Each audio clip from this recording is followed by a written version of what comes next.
લોકમત ન્યૂઝમાં આપનું સ્વાગત છે।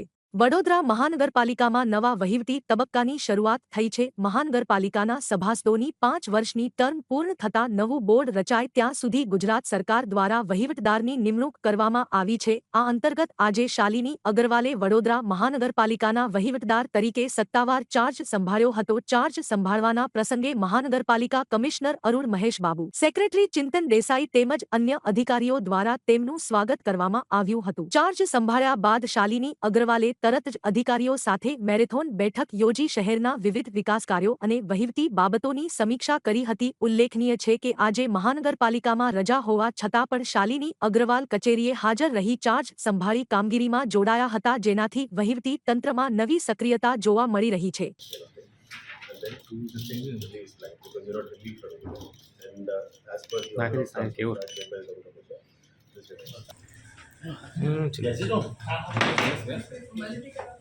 Yes,